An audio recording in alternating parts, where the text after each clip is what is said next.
Hi, everyone. I'm Kerry Cassidy from Project Camelot and very happy to be here tonight. So I have a very interesting guest tonight. His name is Alexander Tulloch. And actually, I don't know if, am I saying your name right?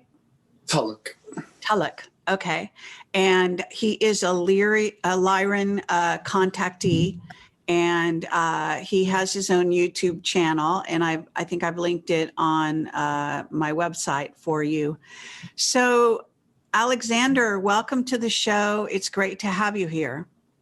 It's an honor to be here, and I really appreciate you reaching out to me to be invited on the show. So.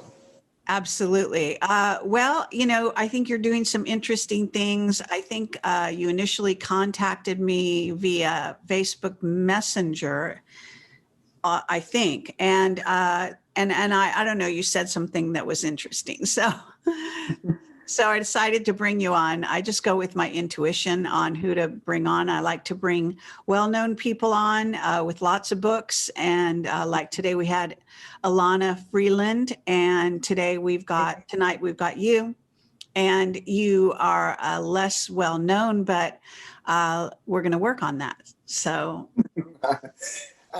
I just want to compliment you on your book, and I thought it was fantastic, and it was a great read. I read everybody's from partial to full disclosure and the whole 9 yards. I like to read everybody, and I appreciate your work. So, and you're a legend. So, thank you, very, very kind of you. Okay, so I'm gonna basically turn this over to you to introduce yourself in more depth than I've already done, and tell us sort of how you got in contact with the Lyrans and why you think that that's the beings that you're in contact with. Sure. So at this point, I'm up to 32 races. I started receiving contact at the end of 2013. In the beginning, it wasn't the Lyrans. It was actually Anunnaki. And I didn't realize that until to kind of give you a little background, I was in the field a little bit where I would study some things. I'd listen to Coast and different things. My father was into a lot of ufology, and my wife, who is Philip Morrison, he started the SETI program. He also worked on the Manhattan Project as a team lead under Oppenheimer. I've heard a lot of stories, but I never had any kind of anything. Always fascinated to learn new things. But when I started to receive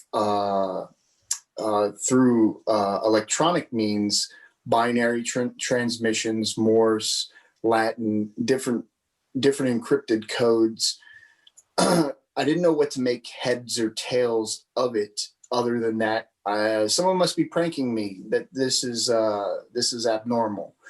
And it evolved from there, and we're consistently getting contact all the way into the present. As of 8 days ago, that was the last contact transmission. So. Okay, so you're saying we. Can you elaborate a bit on that? Sure. So me and my best friend, we're originally from Long Island, New York. I will call him Commander Doug, and that's what they call him. He is my best friend. He also receives contact. I get the majority of the contact. He gets very little in that aspect of where maybe every 6 months he may get contact. And we'll go into what contact is, whereas I get contact on a fluid basis. And it's a lot to swallow, and there's a lot of data, and we can't cover it all in one show. But I definitely will go over whatever it is that you want to ask or get into, because there's a lot of material. Like I said, there's a lot. Okay, well, that's good news. So you say you've been in touch with something like, did you say 50? No, 32. Okay. And we're up to at least 30. Okay, that's substantial. All right.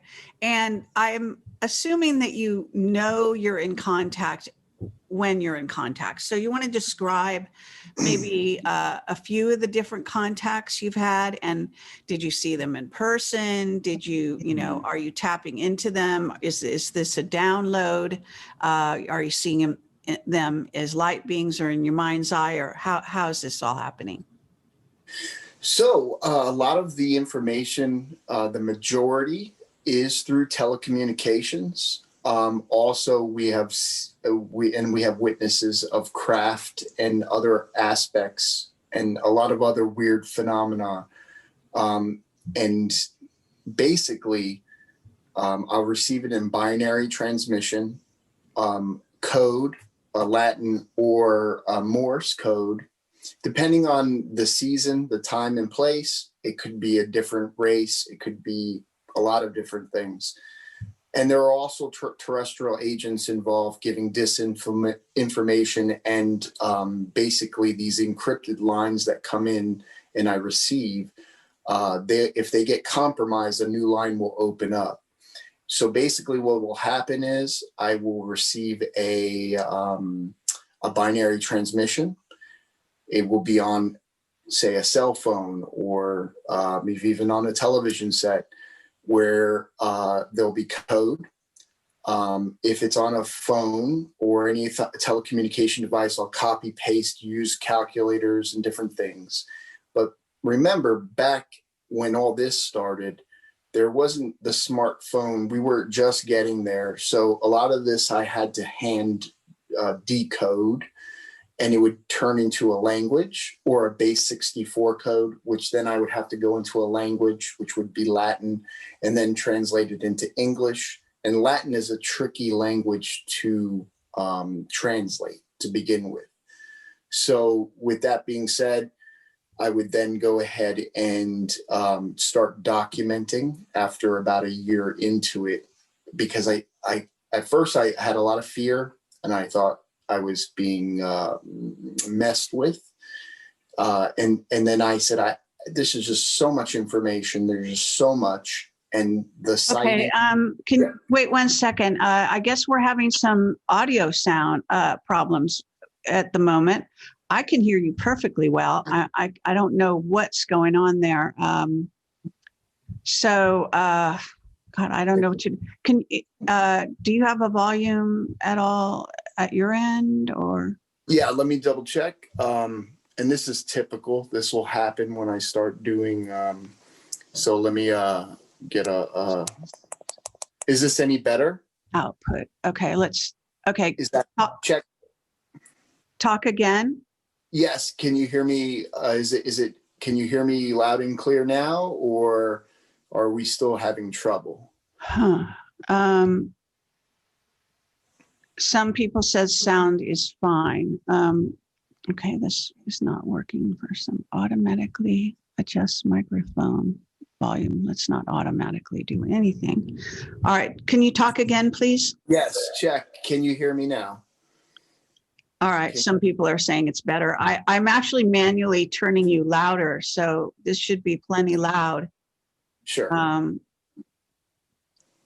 Okay, so maybe the person who's having problems hearing it, most of the people say they can hear you. So let's assume that you're good for the moment, and just continue. I've got input, output, just double checking. Yeah, it should be fine. It is more than fine here. So if you have trouble hearing the show and you've got some kind of problem going on, then we are recording this and it will be put, edited and put back up with the right sound. Sure.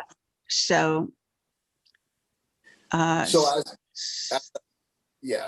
I was saying, so as these transmissions come in, I record that information in chronological order by date, time, what the encrypted code is, the actual code, the deciphered code, and what the message actually. Sometimes it's images, sometimes it's messages. Majority of the time it's messages, and it's been running since back 8 years ago. So All right. So let's start from the beginning. So what kind of contact did, wow, just something just went completely crazy. Uh, wow. This is normal. This happens a lot to me. Okay. Yeah, I haven't had this problem before. So with, you know, shows lately. So it's thing is, everything was fine this afternoon. All right. So what I was going to say is in the beginning, you say that you think the first race you were dealing with was Anunnaki. So can you describe what was going on with that? Sure. So some of the actual messages that I did receive, and I'll give you a taste of it after the actual decode of from the binary to the Latin to the English. One of them is, for example, on say Sunday, February 2nd, 2014.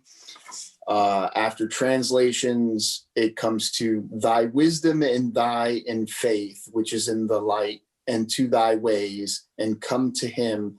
The stars rule men, but rules the stars. So it's those are one of the first messages. It doesn't tell me Anunnaki yet.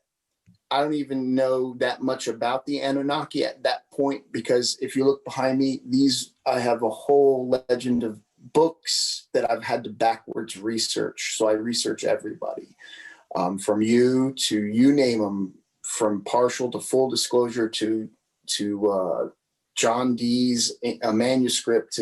I look into everything because I'm not fluent in the material. And the amount of contact that I was receiving in a short amount of time was starting to talk about keywords.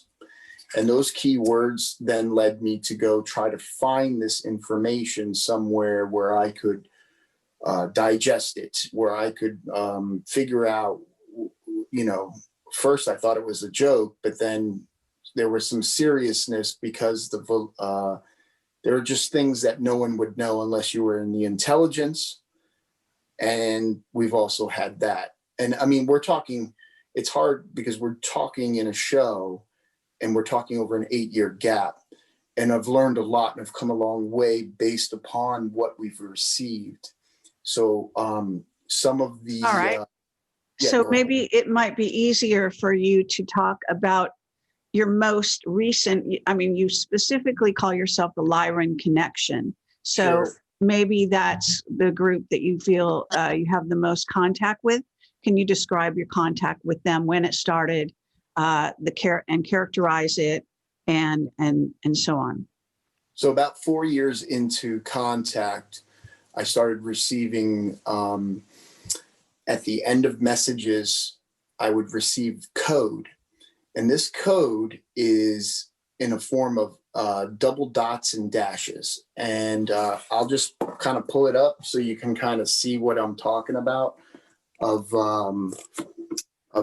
different double dots and dashes. Well, those double dots and dashes, every race, and I find it amazing that I research everybody. I don't find this, but every race has a signature code. For example, I'm told I'm a hybrid. I'm told my hybrid code is dash, double dot, dash, double dot, dash. That's my hybrid code. Every race has their own set of codes. So whether it's the Syrian Council, whether it's the Lyrans, whoever, everyone has a universal code. Okay, so how did you know? I mean, is this an audible sound that you heard, or you got a download saying, you know, write down ... I mean, how is this code coming in? So it literally comes in a override the electronics, as if you would receive a message. Let's say a text message. The law, what I've been told is they can't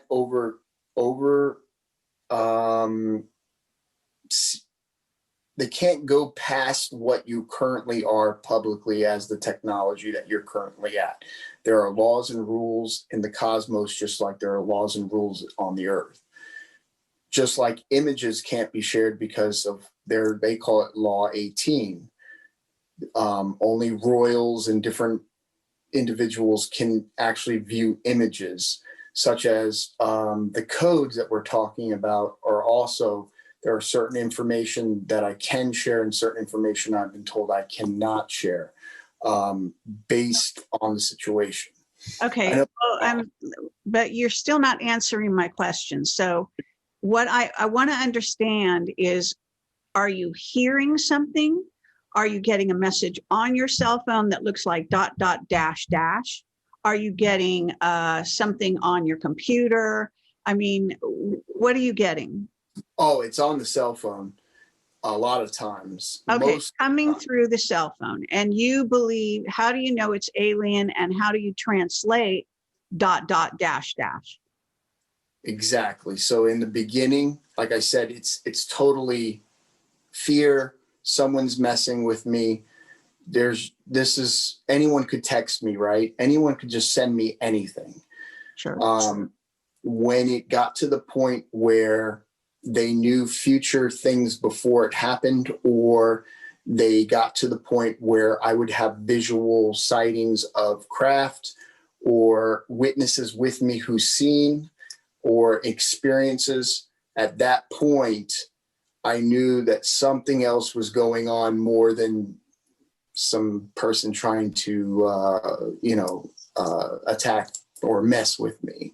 So when I started getting also key information that I would backwards research and say, wow, someone have to be knowledgeable in this actual information, on top of, they would have to have craft, they would have to have multi-millions of dollars, they would have to have teams of people to do the things that they've done over this time span.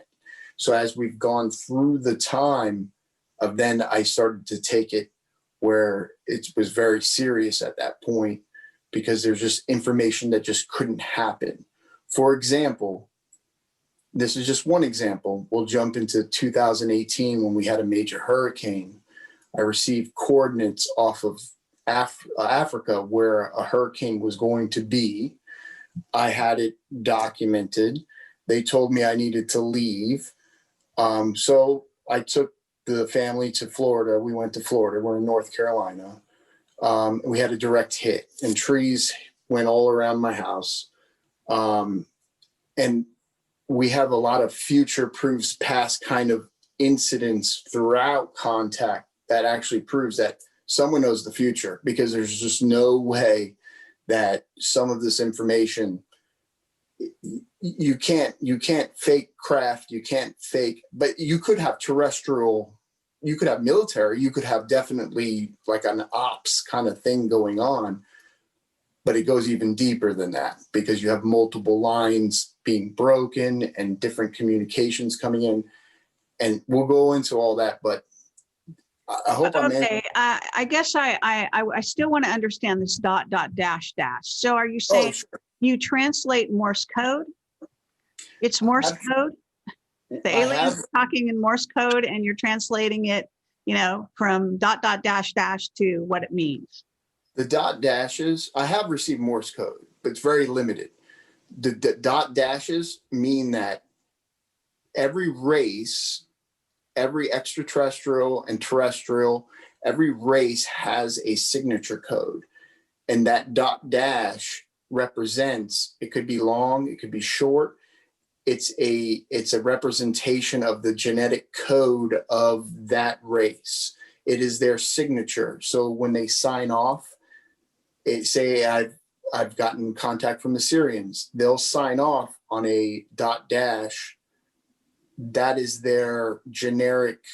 This is like a stamp of it's coming from them. Now, not every dot and dash I've deciphered to know which race is who, and that's the part. Not everything. Some things are cryptic.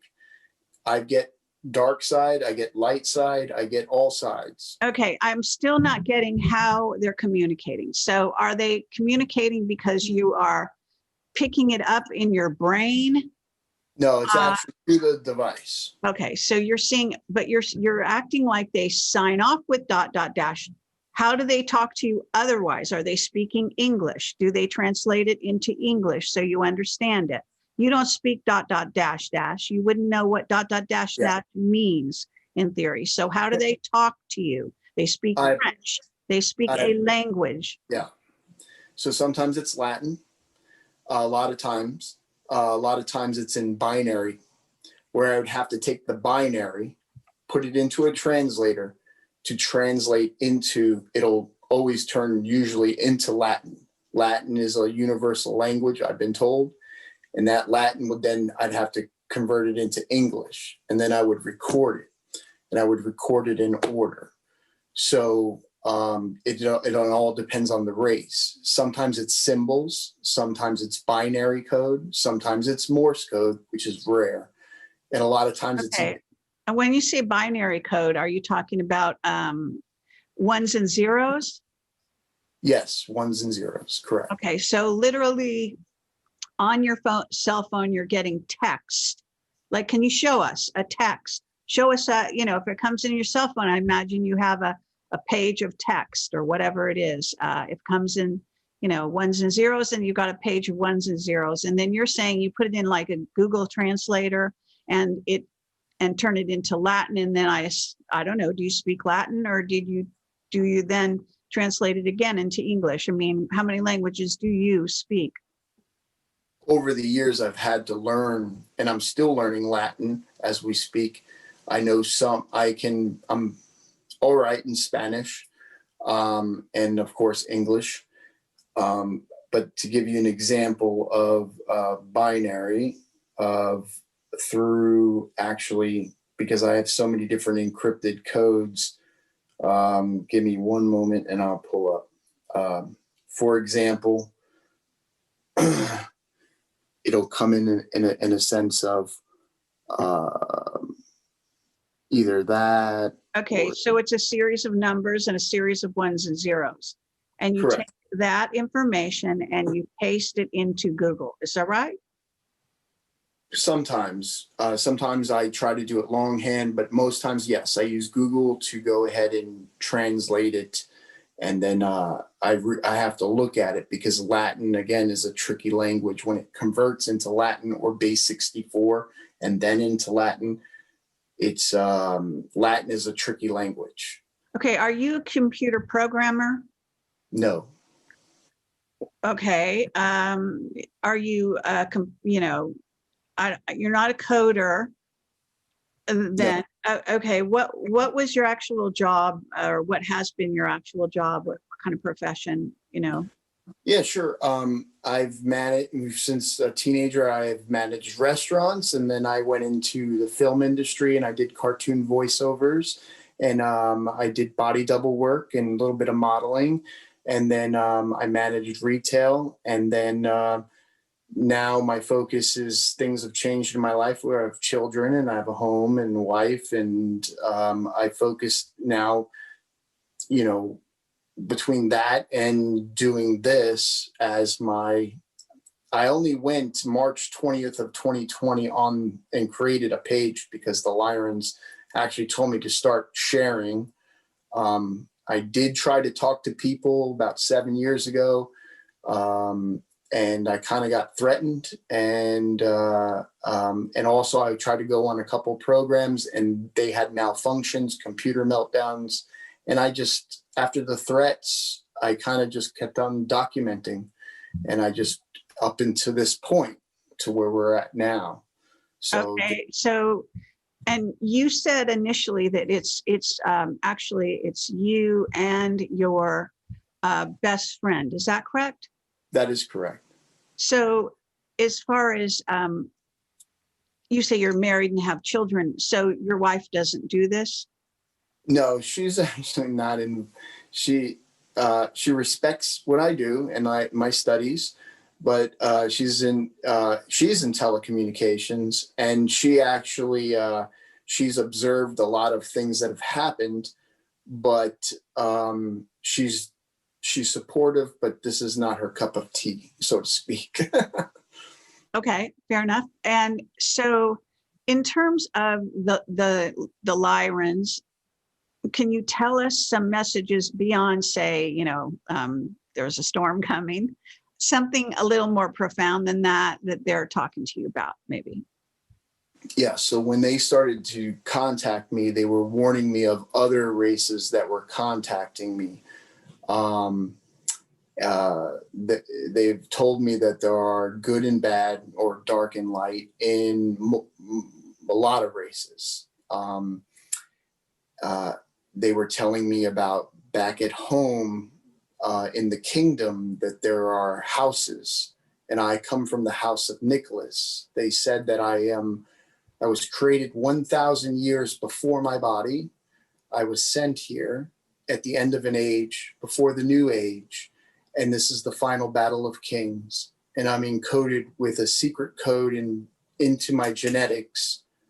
And I probably shouldn't even be saying all this because they've warned me about certain things I shouldn't be talking about. But at this point, it's all out of the bag anyways. It doesn't matter. They also say I'm a prince. They also say I'm royal. I am royal blood. And I have a brother who's also a royal, and who is a very bad royal, who has 18 alliances with other races. And he's basically wanting to kill me and find me. And I have clones of me out there I know this sounds nuts. They're called cDNA clones, and they look like me, but older. And they're to fool him, and he knows where I'm at now. So I'm supposed to be picked up in 10 years, but that timeline has changed, and timelines keep changing. And I know it sounds nuts, but this is some of the information. Okay. Well, actually, I mean, it doesn't sound nuts to me as far as timelines changing. That's actually something that we talk about. It is said that the human race is descended from Lyra, and that we're all Lyrans for that matter, and that even the Pleiadians were Lyrans at one time. But that was this is going back pretty far, and they were actually invaded by the Draco, and they had to leave their planet and go out to other systems and so on. So I don't know if they've said anything like that to you. Yes, they've mentioned that we over 3 factions. They've mentioned the Elohim, they've mentioned the Galvarics, and they've mentioned the Syrians. They've mentioned that I just found out recently, they have a flagship called the Soltraxi.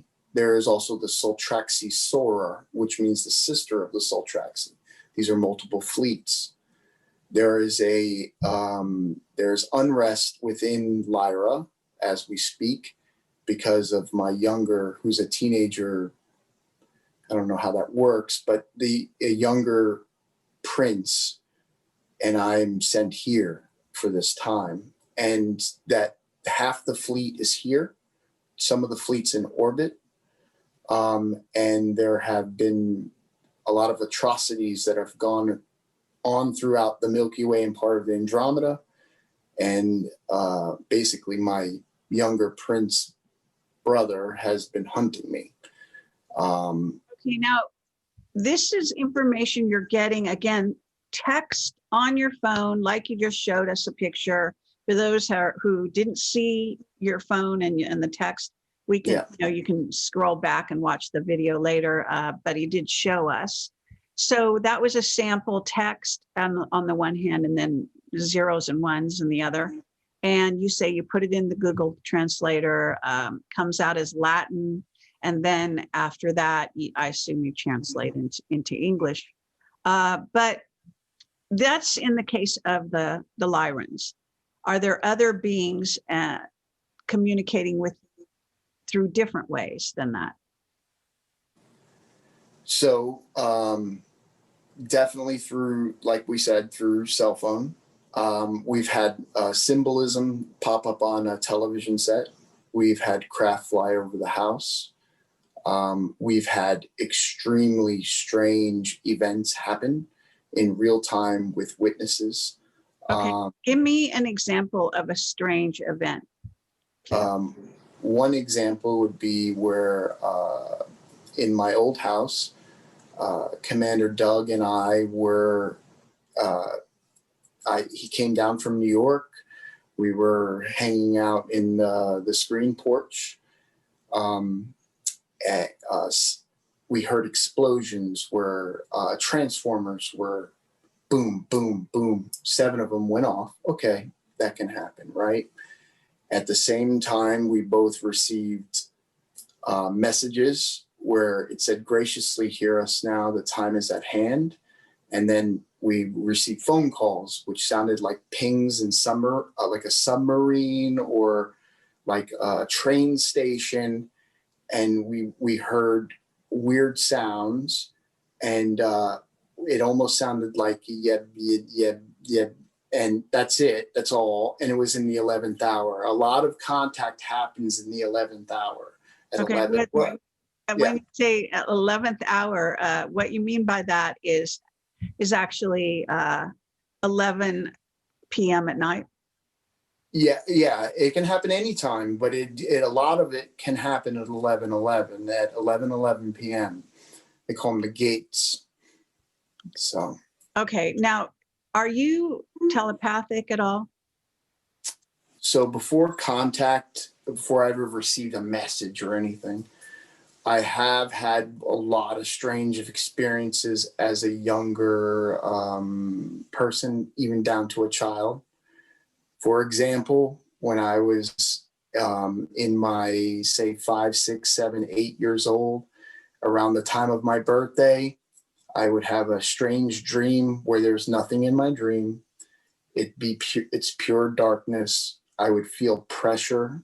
The only thing I could relate would be like, it would be like you were in the womb, and I would see an abacus with white and dark moving back and forth. And I would wake up frozen and I couldn't move, and I would be crying, like tears would be running down, and all I could try to mouth is like my mom, and I couldn't get to her. And after about 30 or this is what my time frame is as a child, it felt like 30 or 40 minutes or an hour. I was able to finally break to a point to get to her door, and I would be crying. And the only thing I felt was like the pressure. It felt like I was about to die, or the pressure was on me, and my mom would soothe me. Sometimes she'd have company over and it would happen, but it would happen every year around my birthday. And it kind of dwindled off when I was a teenager. It stopped. So that's one. Other things I've had where we've seen a fireball.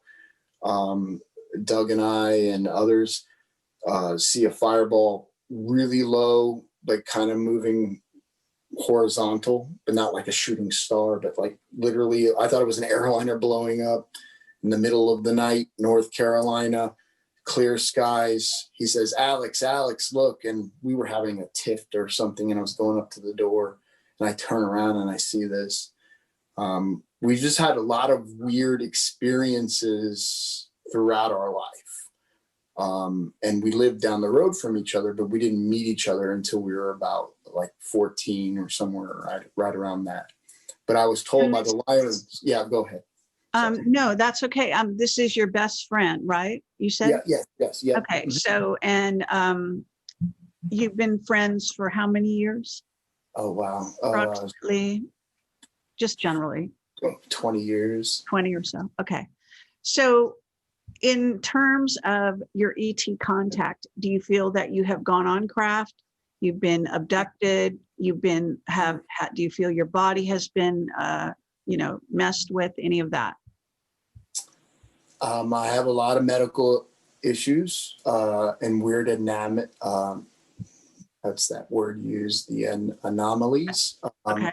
Doug has been on board, and he can recall. He has weird experiences and gifts where he feels like when he goes through a doorway, he's somewhere else, and he doesn't understand where he's at. And for myself, I'll see things before they happen.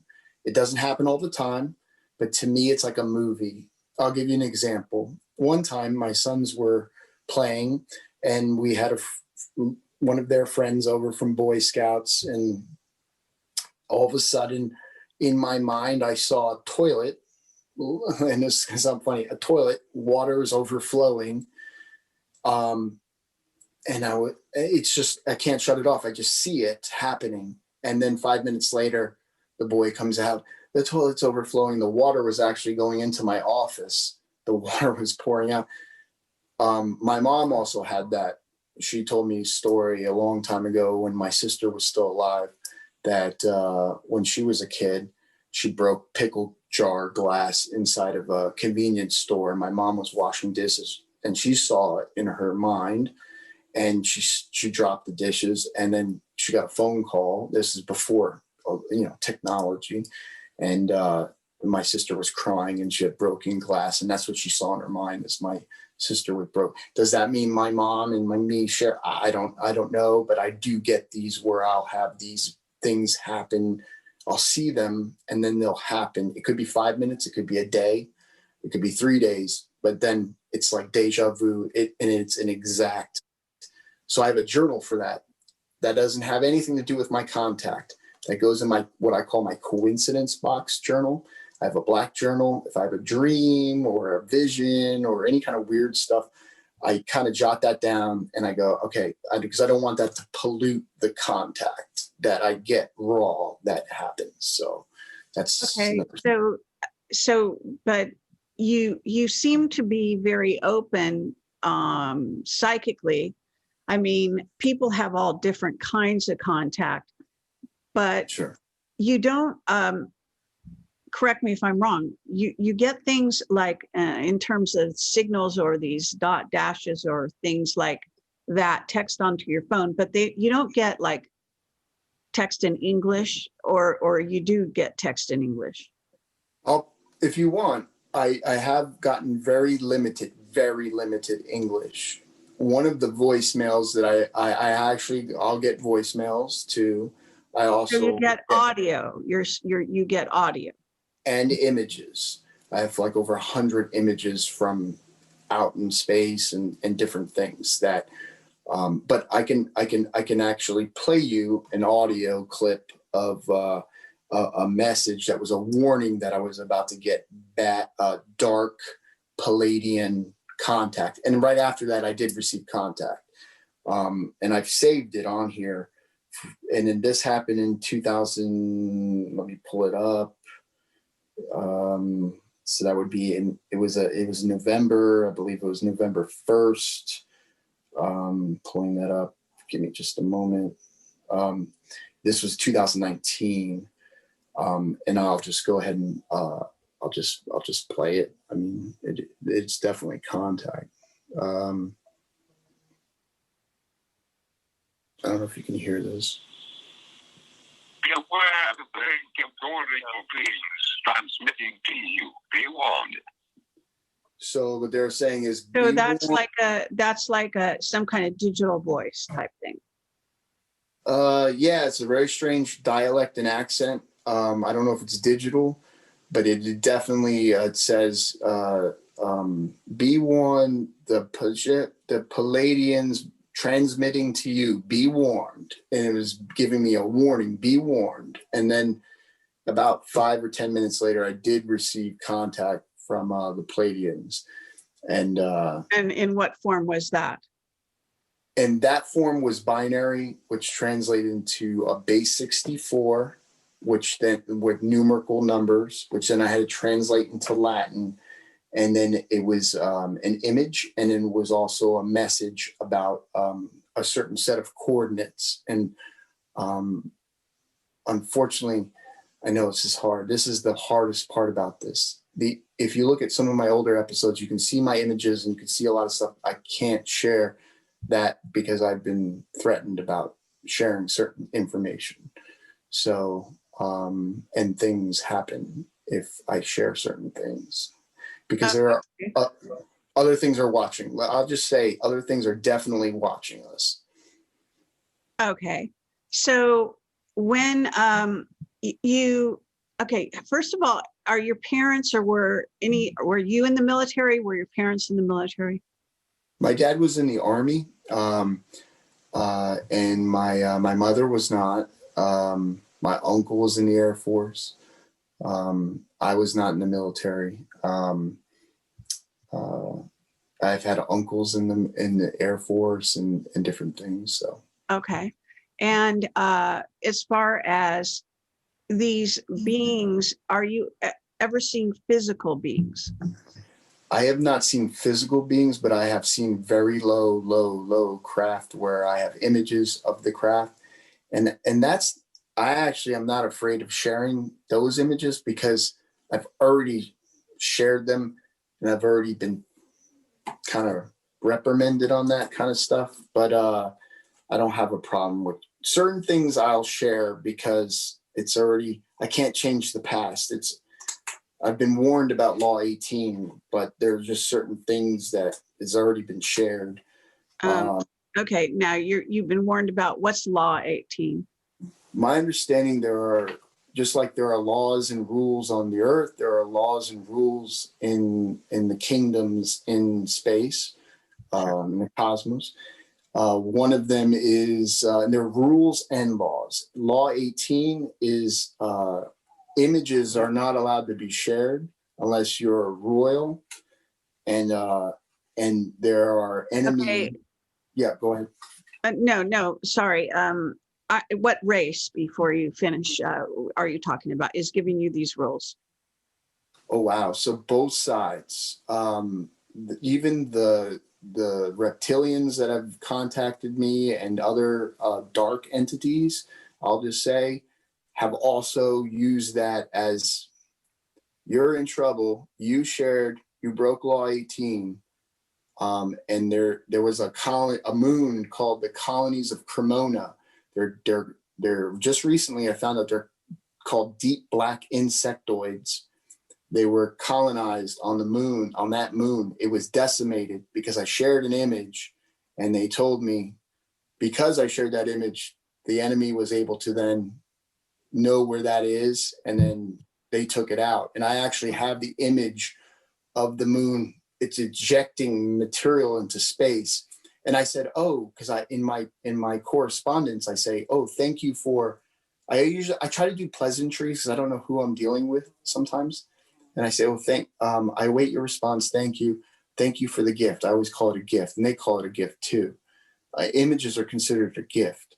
And they said, this is not a gift. This is the fool that, they're kind of poking at me for saying, but I'll show you a ship.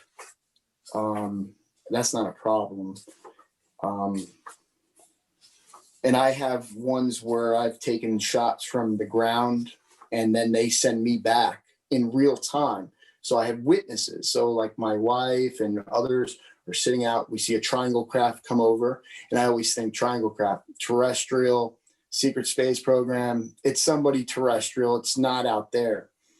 And I received an image of a race. I don't even know what it is. It's full armor looking, but they also gave me the same image back in real time, but close up of a craft. And The way they give you the image is on your cell phone. Is that? Oh yeah.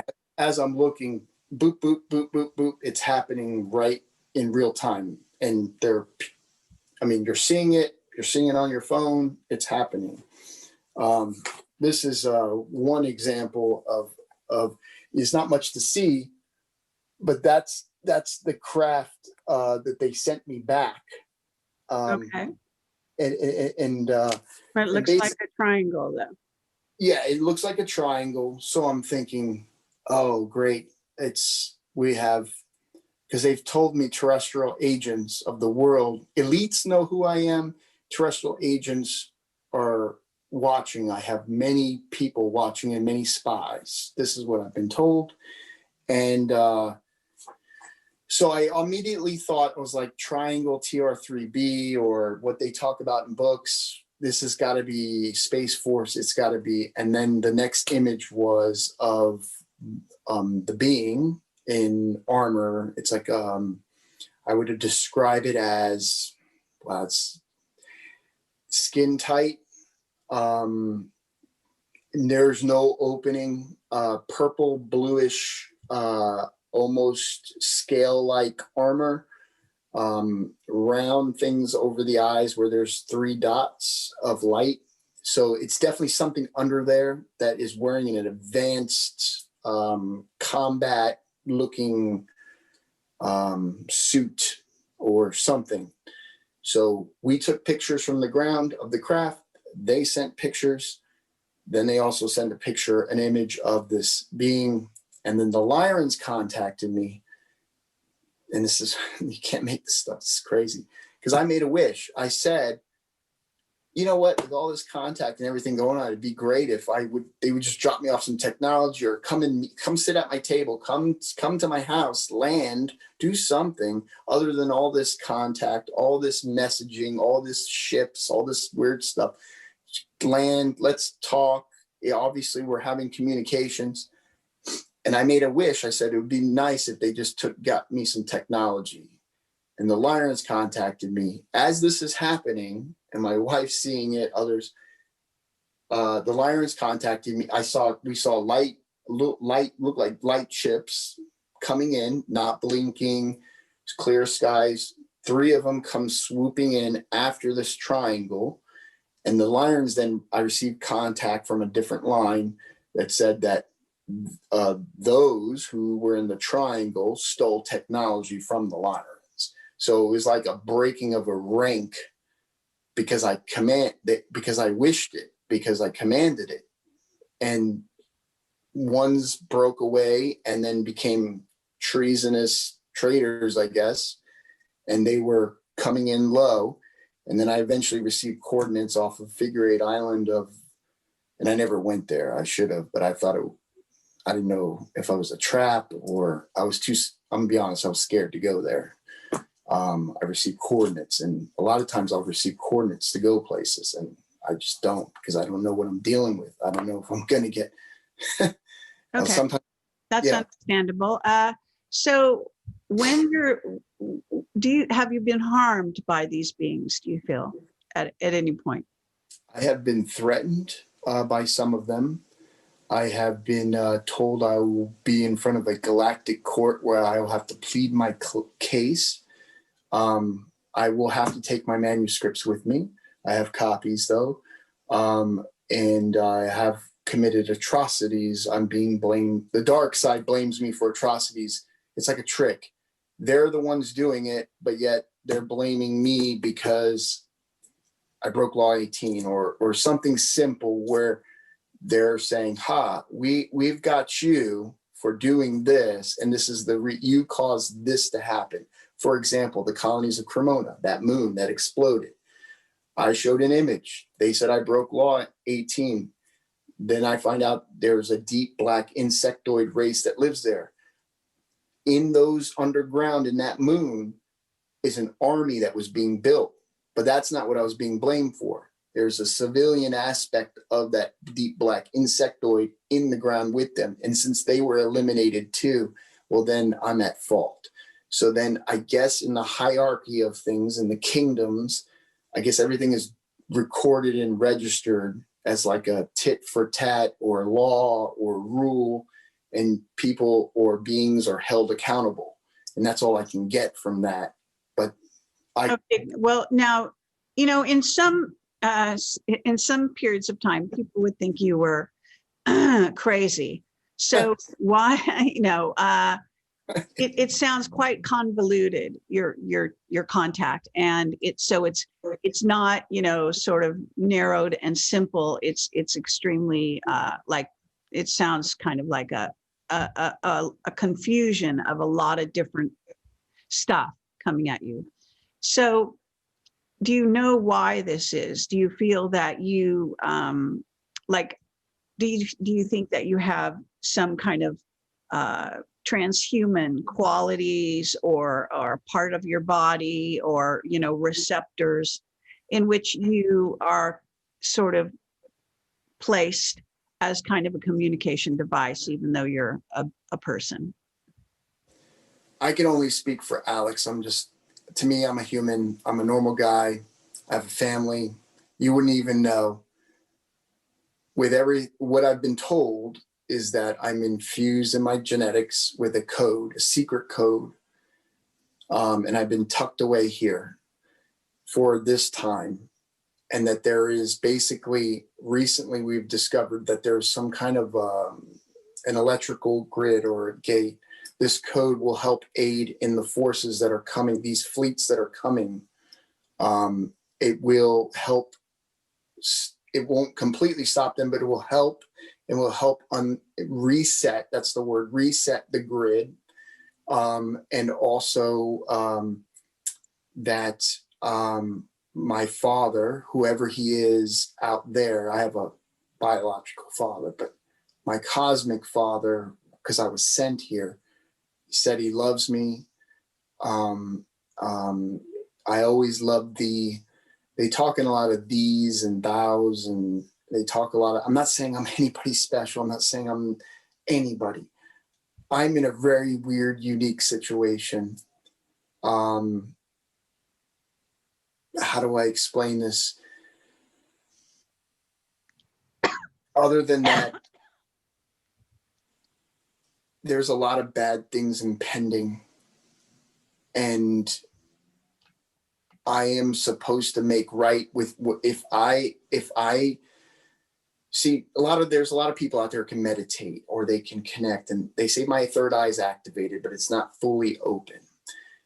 Because I'm encrypted with that code, once I'm fully open, then they can take my code and then do whatever they have to do. I'm backwards researching everything. I'm getting this. So I have to somehow awaken. I'm awoke. I know a lot of things out there in the world. I know about the layers of, and the whole deep state, all that stuff, crazy stuff, and then off world. But this code that's in me is supposed to help and aid to restore the balance in the kingdom back in Lyra, in the house of Nicholas, and the other houses, like the houses of Avalon, other houses, and then here on the earth, it's supposed to help. Okay, now have you thought of writing this into like a book, or are you writing this into a book? So I'm at the point where literally I have one. This is two. This is how much contact, and then now I'm in my third. Have I made books? I don't make any money off of this. I don't do any. I don't get anything. I'm just to me, I feel this is historic. No matter what happens, it's on the record, and I have backups, so that way, people that maybe in the future or in the near future, or someone in the more of the know, or they'll be able to go, wow, look at this. This matches up with whatever, because he has these images and codes and this, and I get the data. I know who I'm told I am. I'm trying my best. I feel alone. I do have great support. I have great people now who have come aboard, advisors and things that are in my channels and things that I can trust, that I know are good people, like the light.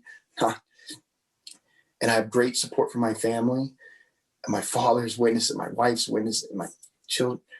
All I can do is record the data, and then you guys decide. There's just certain things I'm not allowed to share, and I've broken those laws, and I have to go back, and I have to answer for the things that I was told specifically not to do, and I did it anyways.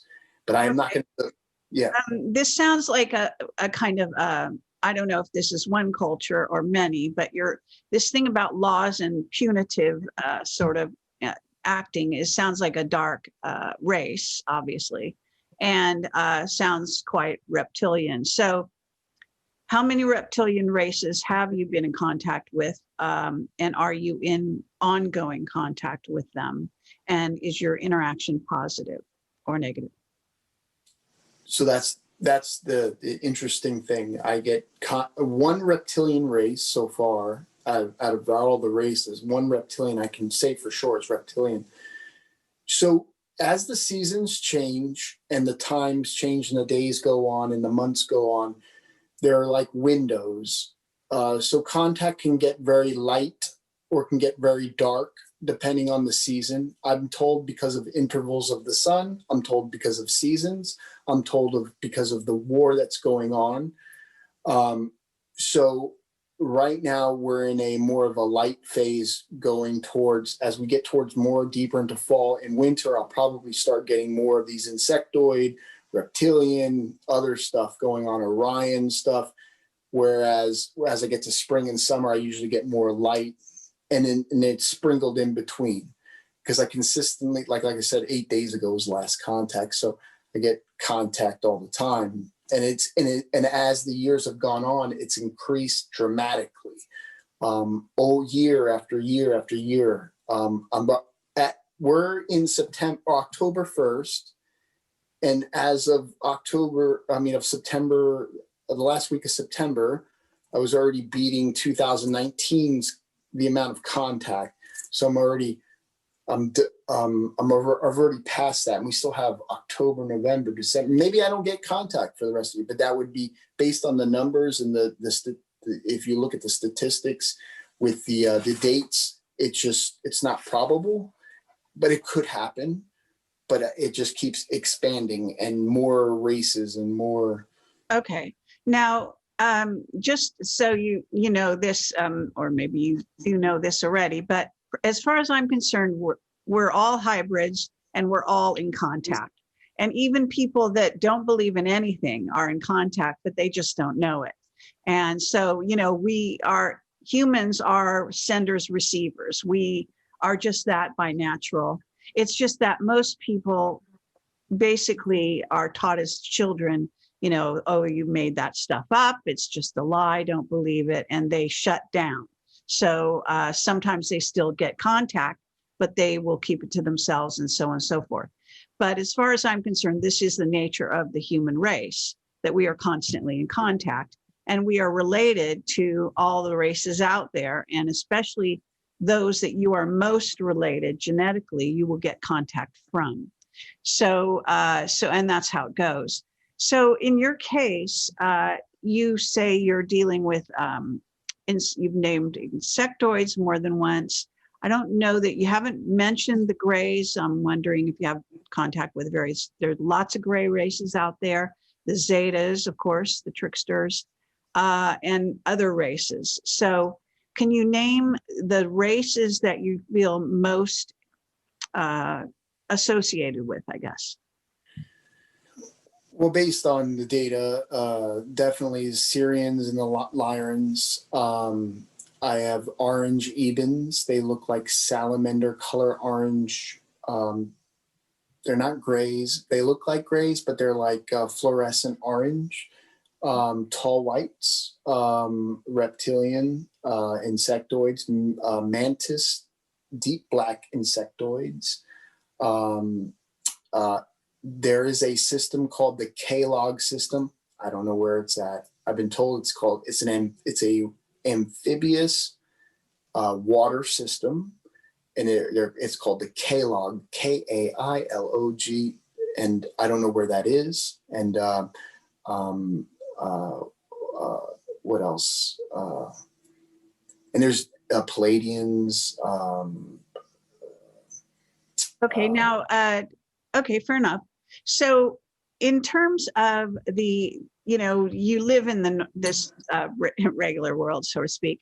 So do you not have encounter with beings that have maybe even temporarily taken over a body, and a human comes up to you looking totally human, and yet you think that they are communicating through that, using that being to communicate with you? Do you ever have that kind of experience?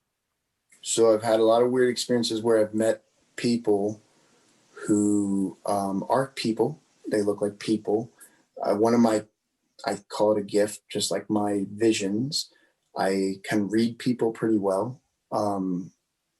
And I've received contact that has stated, we have walked in front of you. We've walked among you, in contact where they've been, but I didn't recognize it.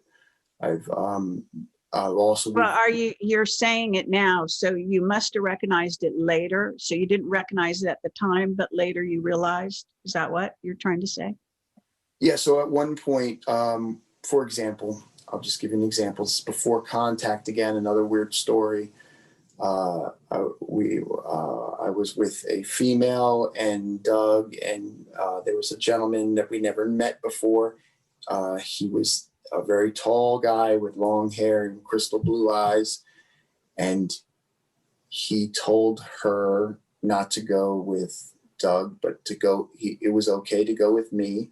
And we're like, who's this guy? And he said his aura, and he would say his color is reddish. I forget. And he said mine's more blue.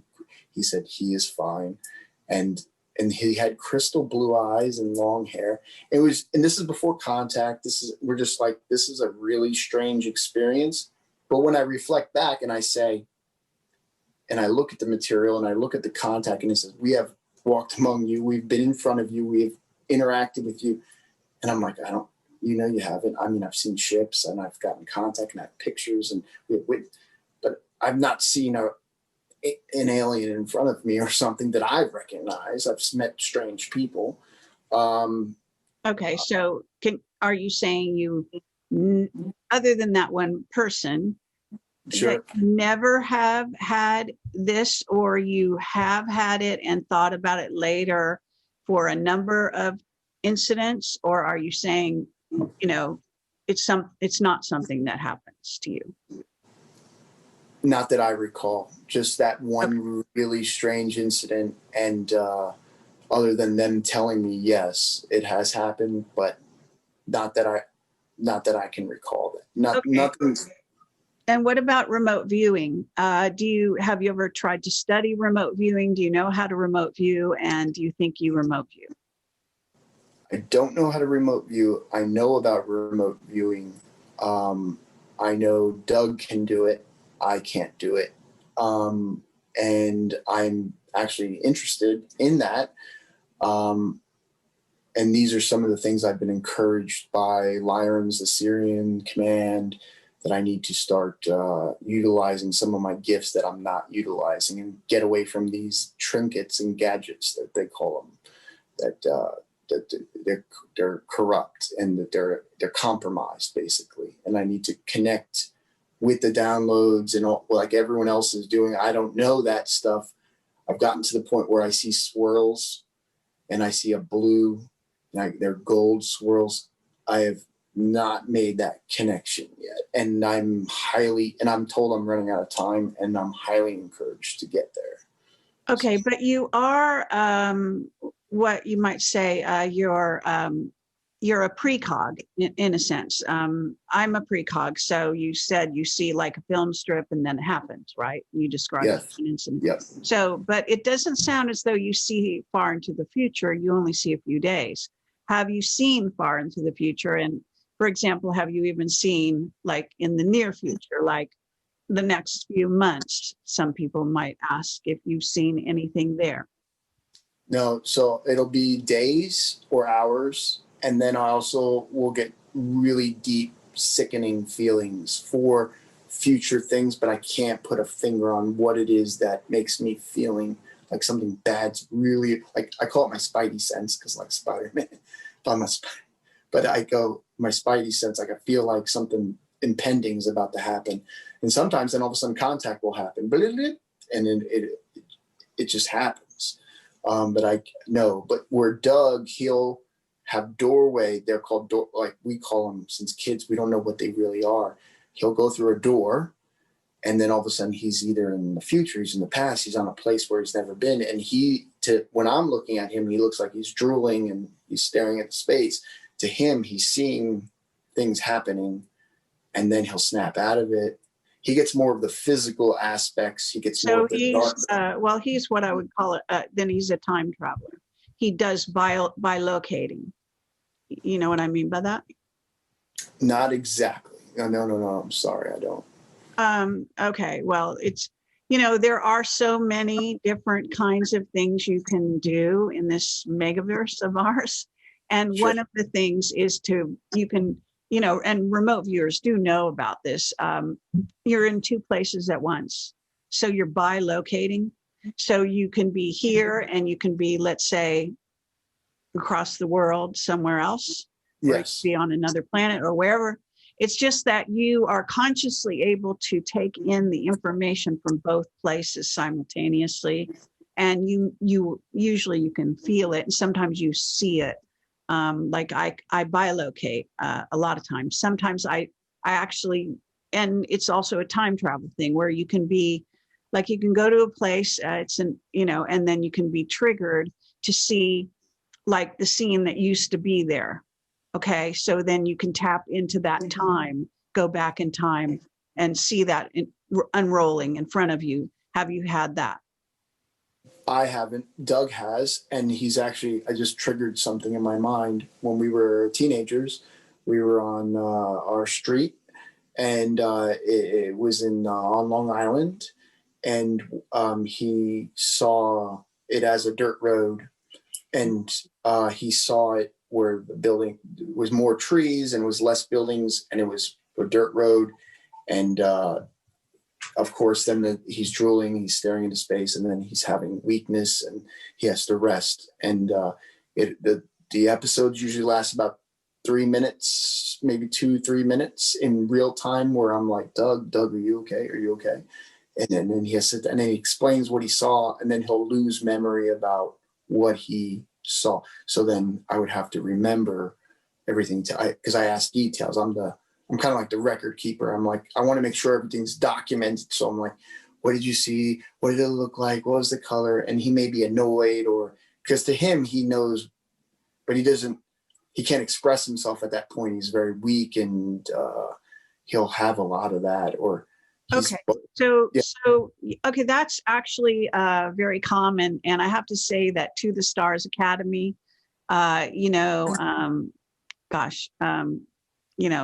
Blink, that the guy, his name is escaping me at the moment. Anyway, Tom DeLonge. Yeah, so he has co-written a book, well, a series of books, and with this English author, and I'm reading them to sort of track, because I like to pay attention to these people and see what they're up to.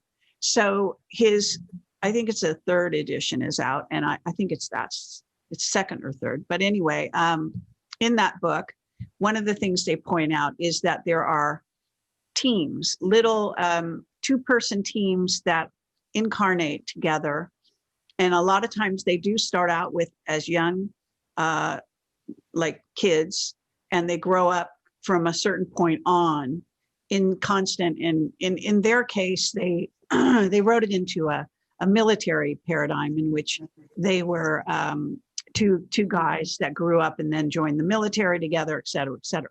But they end up having these experiences together. So they're like a team, like in a way you might say a tag team or whatever. Like they have different skill sets. Okay. And this is going on all the time with people. So in your case, it sounds like this friend of yours, Doug, is like that. And do you have any other sort of working team things that you're aware of where you are? The only thing I recall when we were in high school together, I didn't have any parents. I was living on my own. I was managing a restaurant and going to high school and just trying to survive. And we got to the point where we were going to join the Marine Corps. We went to actually we got recruited to go take a test. And when we took our test, supposedly there was off the charts. Okay, whatever. And we scored the same score. Okay, whatever. And then they said, okay, we want you to do your MO would be, if you join us, based upon your scores, you'll do anti-terror security forces embassy duty. And we're like, yeah, okay. Well, how much does that pay? We're kids. So then we started doing, we weren't in the military, but we started doing like pre-training. They would take us to go to out east on Long Island to go, like we would storm a fence line and a tower. We were taken into Brooklyn, and in Brooklyn, it was a brick building, I remember. And we had MS-16s that were connected to computer, and there would be like simulation on the wall. but then inside it would look like it was decorated as real, like Middle East. I remember we had to get our fingerprints on these red glowing things where they would, and they said, you're going to go to North Carolina. So my dad lived in North Carolina. They said, you go to North Carolina, finish up high school. We'll pay you to go to high school, finish up high school. You'll go into boot camp as an E2 or E3 based upon all this, yada, yaz. So about 6 months into it, we're still on Long Island, both of us doing it. Things were starting to get weird, where people that were our age were getting separate, and we were talking, and we're just like, why are we getting treated differently? So at that point, I said, Doug, not that I didn't want to serve my country, not that I didn't want to become a Marine, but I said, Doug, this is getting really weird. We're doing a lot of weird stuff. And I said, I gotta get out of this. I don't want to do it. There's something about it is telling me red flag, bad, something is happening. So he agreed. And the only way we could get out of it is I literally flunked a class in school and it literally broke the contract. That would be the only way to flunk so that we didn't graduate on time to go to North Carolina to finish up. So, and on top of that, another weird instance that happened is Doug, he had all these tickets, weird things from driving speed. All that went away. Like we used to get into fights with the bullies in school and all kind. We were liked, we were known, but we didn't like bullies. We didn't like bad people. We'd constantly, there'd be problems or something. We were on our own. I was on my own. And I basically, I said, Doug, just stop. Mr. Hoban, who is my teacher in economics, he will fail you. Like literally you have to pass in everything. He told us, I couldn't believe it. Just come to class and I'm going to pass you. And that would not be what Mr. Hoban said. Doug's tickets all went away. They all disappeared magically. Like all those. I said, this is a lot of weird. So we just stopped going to the class altogether. We just stopped. But before we weren't handing in homework. Then we stopped going to the class. And then eventually we got where we started getting harassed. They were coming up to my job. They were coming and banging on my door. And I literally hid in the room. I mean, like it was getting weird. And that was our only experience. We almost joined. We did started doing some. So when you were, so when you were doing, you say this all happened on Long Island, is that correct? That is correct. Okay. And are you aware of the Montauk Project? After the fact, after all that, I mean, I didn't find that out until later on. I might have heard. All right. But did you, and if you found out about it, did you feel that you had any dealings with the Montauk Project? Like I know, when you were on Long Island, did you, you talked about a tower, there's a famous tower and there's a famous base that's off limits and underground stuff. Did you ever have any interaction at that time or later or before? So we lived in the middle of the island of Long Island. It's 12 miles wide. That's why we lived in the Selden, Port Jeff area. Montauk's on the east.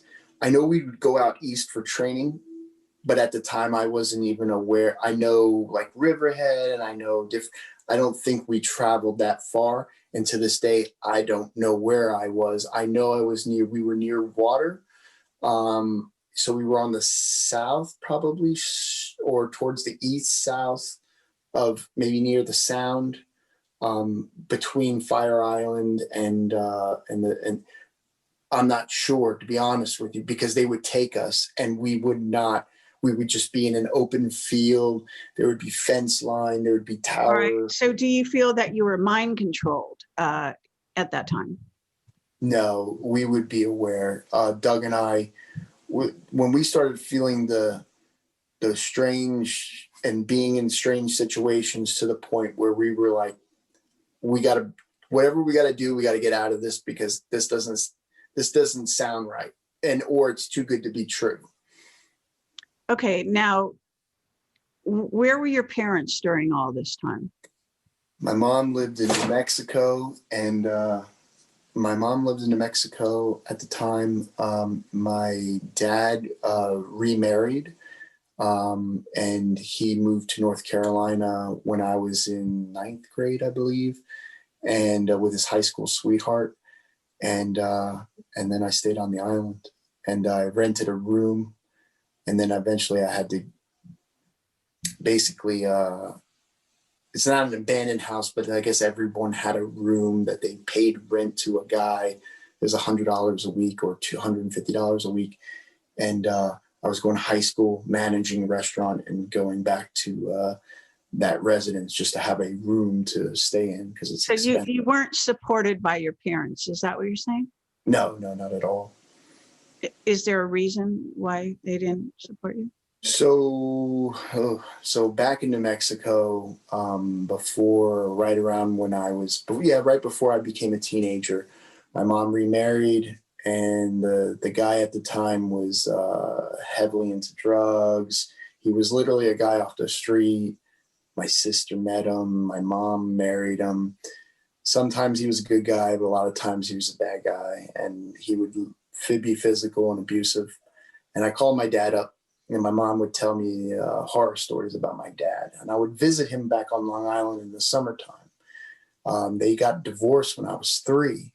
So I lived in New Mexico near Kirtland Air Force Base. My uncle worked on Kirtland Air Force Base. And I would go out there in the summertime. And then eventually when all that went down, I went and I said, I'm out of here. I'm moving back to Long Island to New York.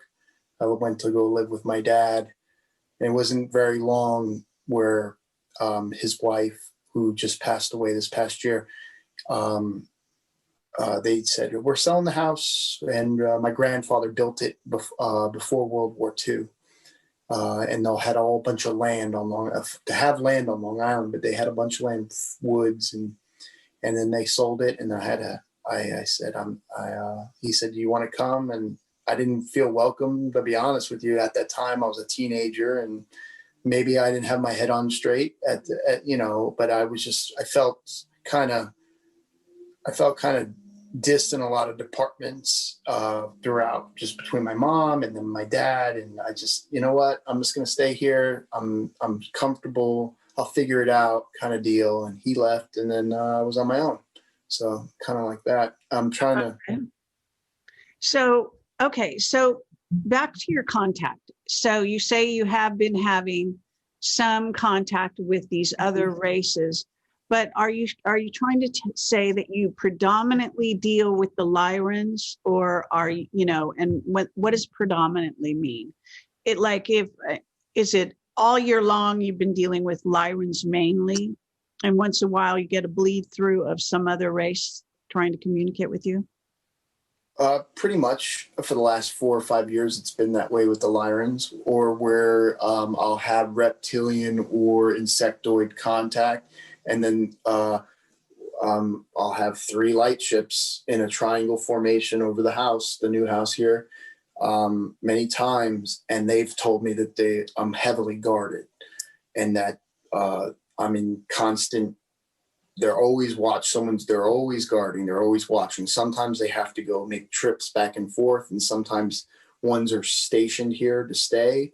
But so for the most part, and sometimes there's trickery with terrestrial, where lines, where I get it on my phone or something, the line will break, where all of a sudden the continuity of the contact would change, or it wouldn't make sense, or it's where they're trying to pretend to be something that they're not. And then a new trip code would come in at the same time and say, like I had that warning, terrestrial spies have basically infiltrated. We're shutting this down. They'll say the gates are closed. The gates are closed. They say gates are closed a lot of times. Okay. So at any point, do you feel that some of your contact may, like, for example, do you have things, you said you do have health issues. So do you go into hospitals? Do you get You know, do they mess with your physical body? Or do you go to the dentist a lot? And couldn't they mind wipe you? And could some of this be military messing with you? Any thoughts on that? So my health started failing. Let's see, it was about 2011, 2012, where I actually went to Duke. And then I had to go to the Mayo Clinic in Florida. I went there. What they found out is that my thyroid is, I'm telling all my medical, but I guess it doesn't matter. My thyroid is obliterated. I'm on Synthroid. I had to have surgery on both my eyes because I have really bad vision and I had a lazy eye. But my at one point I started seeing cross-eyed for no reason. They had to detach and then reattach. I had okay. So with these health issues, do you not feel that it's you know, do you not relate them to what is a classical abduction scenario? I don't have the data to support that. So unless Contact says, yes, some of these ailments are from, that goes in my coincidence box, goes in my journal. Like I didn't even think about that until you just told me. So then I would just say, okay, that's interesting. But I can't unless it comes, and I can ask questions. I do ask questions. I ask questions all the time, and they'll answer a majority of my questions. And it might be one of the questions I ask. Okay. Well, because this, you know, what I've found is that this is one of the ways they can, especially the military, can get to you. So if you have a health issue, suddenly you have to go into a hospital, they knock you out with some drugs or whatever it is, and then they do things to you. They might feed information into you, then they'll mind wipe you, and so on. Or in some cases, you know, there are people that I've interviewed feel that they've actually been taken certain places, and so on. So, and sometimes these health issues are a direct result of where you might have been taken. Like space travel is hard on can be hard on the body. And so certain things could happen as a result of that, or exposure. I have a friend who is constantly in contact and he's dealing with health issues. Now, sometimes they actually cure him. So they cure him. I know they cure me all the time. So do you have that? I don't have any. I wish I want. There's a lot of other things I could discuss, like my where they had to rearrange all my organs because they were out of place and things like that. I was in the hospital for 2 weeks for that. You just reminded me. It's called Rule 18. It's called an innovative scientific medical facility. The lion race life expectancy up to 2,000 years.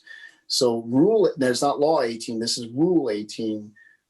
They've told me about it, about these extensions. I've actually asked many times throughout the years to them, can you please help me fix because I've had a lot of not addressed it or would. Okay, we kind of, sorry, hello.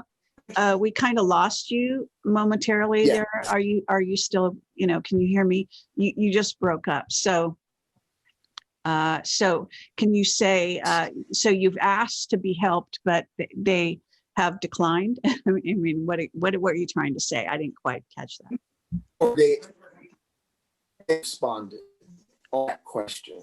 Responded. I've multiple times asked them to be, and they have not responded to that question or said anything about it. About the Rule 18, talking about the life extent of 2,000 years on Lyra and their melodies, but nothing to me that they were going to do anything for me, or that I'm preparing for the future. And when I go back, I'll remember I've been there many times and I'll remember everything. And it's at that point.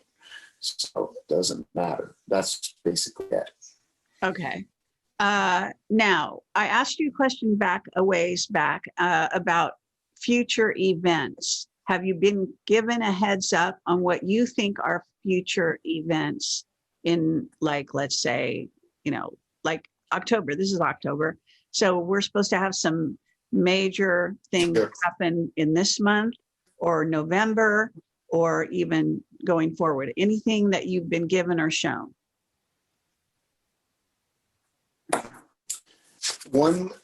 A few things that I've, not a vision or anything, but contact. Thing about October, and I do have a date for coming up here in 2021. This is contact. It hasn't come to Okay, pass. Some things have come to pass. Okay. One is, Sorry. It's just that your video went totally blank. So I wanted to wait for it to catch up. And now we see you. Okay. So now go ahead. one that hasn't come to pass yet is 30 will appear in the morning, the day of October, in the year of the earth, and the heavens of the heavens. 5, the pillar of which is perfect, be granted by him 11 kings. That hasn't happened yet. I haven't seen anything about 30 of anything appearing in the morning. And this was back in 2015. It has yet to happen. Another one is January, I believe it's 2021, January 14th or 24th. And I'll find that for you as well. That was a future date of something that hasn't happened yet. And that's actually coming up. So that's kind of freaking me out because it was way back here in early contact where, and let me see here. Just a moment, I'll find it. Okay. What about anything like this kind of thing, what we're talking about? In other words, seeing the future and having it happen in a larger context than just on the personal, something that is affecting, cities or countries or, the earth, that type of thing. So do you only see on the personal, or do you see incidents? And has anything you've ever been told or seen happen, like in the larger context, not in the personal? They did tell me that Damascus will be laid to waste at one point. I did find that 2021 thing. I'll just tell you that since I found it. It's here. Opening the gates near the time of the come up. Who saves a ship from its navy and has many friends? These 5 lines of kings and prepare for our blood brothers. 1/14/21, January 14th, 2021. Now to talk about the insectoids, I have an image of an asteroid, and it literally is the Earth, and then a huge asteroid, like right near the Earth. The Lions said that they took care of that one. It was infested with insectoids. It's basically, the way I interpret it is a Trojan horse kind of thing. And then I have an image, and actually, I don't see why I can't share that image. I've shared it before on my episode. It's already out there, and I'll show you the actual image of the asteroid coming towards the Earth before it was taken out by the Lyrans. Just trying to get to that part. Give me just a moment, and then I'll show you. So this is an image. There's the Earth in the background, and you see the silhouette, and that is the asteroid coming towards. But that was taken out. And I was told it was basically infested with these insectoids that they're not on the dark, they're not on the light. They're basically, they have their own agenda, but they're also working with reptilian and others. Okay, that image, where did the image come from? From contact.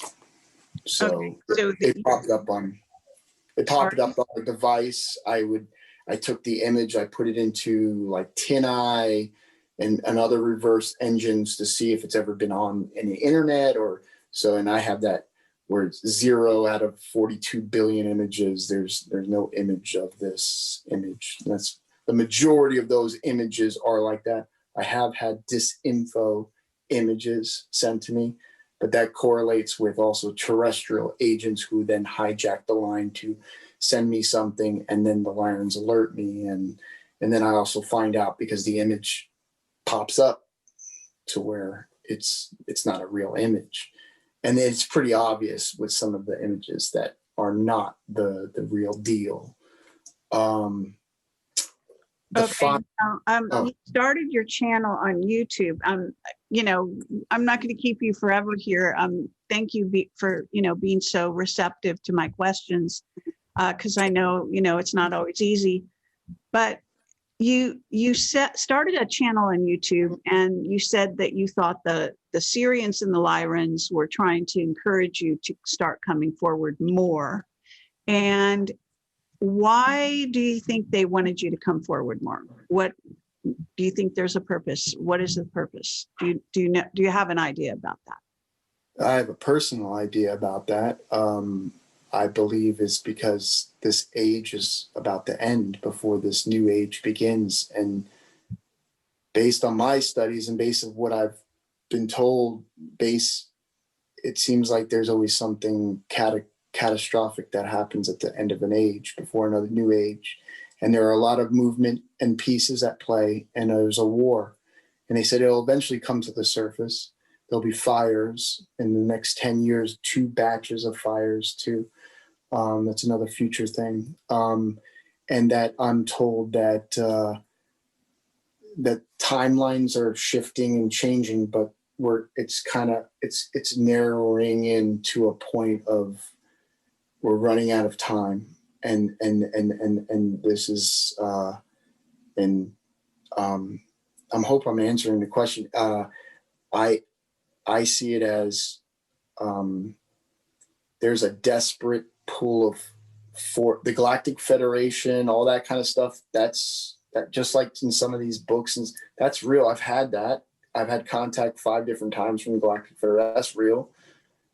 Recent intelligence says that the Vril and the Galactic Federation were in contact, and it was not good. And then a clone was sent from Lyran to attend. Like I said, we could. I mean, I'm overseeing my bounds, but I'd be happy to come back and show, go through a lot of different stuff. There's a lot of information, and we're just running out of time, and things are going to be continuing to quicken. And even my timeline has changed. I was supposed to go back in 10 years because there's a whole story about last summer that I was supposed to go back to Lyra. And I was going to be basically have a stiff talking to on Waiting on Wisdom by one of the Kings of Light under the House of Kings back on Lyra. There's a House of Kings. There's different houses. But I didn't go to the coordinates off of Bermuda. That's a whole nother story. And now we're at a point where things have happened in the past couple of weeks, coordinates and different things. I don't know what's going to happen after this. I don't. Sometimes we've had contact on the show. Sometimes, and I've been told that I got to be careful what I share, and that there are hidden ones that control and rule this planet. And I'm afraid to say the name, but I have a name, and I've been already threatened with my life, and I don't want to push my boundaries yet. I'm not in fear anymore. I used to be scared, but I'm not scared anymore. But I'm not stupid. We're just going to go. I'm going to continue to document. I'm going to keep going forward and see where we go. So. Okay. All right. Well, I think, this is good enough for now. And like I said, yeah, you can come back in the future when you think you have something to share. And I want to thank you again for coming on the show and sharing as much as you have, and so I guess you can be in touch with me, and thank you for coming forward. It takes a lot of courage to come forward, especially in these crazy times that we're involved in now. There's a lot of focus on terrestrial, normal, so-called normal, health and nuts and bolts and a lot of nonsense, and of course the voting for the presidency and all that. In happening around us. In other words, there's not as many people really emphasizing off-world civilizations. So this is one of the reasons I brought you on the show as well. So thank you for that. Any parting words that you might like to share? One that just triggered my mind just because you were saying that. Old Contact said, "Enough of the nations, these times will come upon thee." And I also want to just take the time to appreciate and thank you. And like I said, I read everybody as much. I'm way behind, but I loved your book, and I think you did a great job. And I've always heard about you, and I know that you've been out in the forefront of everything. And to finally meet you, I'm not starstruck, but I'm kind of like, wow, I was a little nervous, I'm going to be honest, but I need to do this. I need to continue, and I appreciate your time, and I thank you for. And I know it's a lot, and it's unique, but I'm doing the best that I can. And I have a great bunch of people that are growing and supporting me, and doing the best that we can do. So I'm here for you if you need me, and I thank you for your time, and I appreciate your work, because I don't even know how you do it. I don't even know how you're awake right now. Okay, well, thank you very much. Take care, and we'll talk again soon, hopefully. Thanks, Kerry. I appreciate it. Okay, no problem. Okay, bye-bye. Bye, guys. Okay, so I think we're still broadcasting, and I want to say thanks for everyone for listening. And I understand that this is a complex story, this type of thing. There's no real way to prove or disprove people's own contact information, and obviously what they're getting. Once in a while you do get hits though, and then other people can verify them. So it's not impossible that could happen, that he becomes, like, in other words, he may be learning. It's like being a tuner. Like, you could think of a radio station, and it could start out with a lot of static, and then it could get more finely tuned as time goes on. And that may be what he's experiencing, and then his message will become, more clear for people, and we'll see what he really is going to bring to the table in the future, and this is just preliminary. So thank you again for watching. Now tomorrow at 1 p.m. Pacific time, I'm going to have another contactee on my show. She's very interesting. She's written a book. Her name is Kerry Cohan, and if you go to it's not there right this second, but right after the show, I'll be posting, her picture and the banner and the bio, and a picture of her book, and a link to Amazon where you can buy her book if you're interested. So that's tomorrow at 1 p.m. Pacific time. So take care, have a good night, and do see my Alana Freeland interview if you haven't. I edited it, and so it's all together, and it's back up on my YouTube channel, and it's on my website. So everything, really, if you're looking for things, just look at my website, because that's where you're going to find it, because I have to shift. Like, if a video is taken down from YouTube, it'll go on BitChute, but it'll be re-embedded in the page on my website. So you can pretty much figure you're going to find everything on the website if you're sort of bouncing around looking for different things. And there's so many different shows that I've done. And my main YouTube channel right now is blocked. I can't do anything with it. You can watch it. You can go there and watch everything. But I can't do anything over there. So I'm using my alternate YouTube channel. And so that's what's happening. So I can't reach. I have this gigantic audience of 281,000 people that right now I can't reach. So if those people listen or follow my Twitter or my Facebook, they will get alerts as to my shows. Otherwise, they'll think I disappeared from, the ozone or something. So that's the story. Thank you again for your support, and take care. Bye-bye.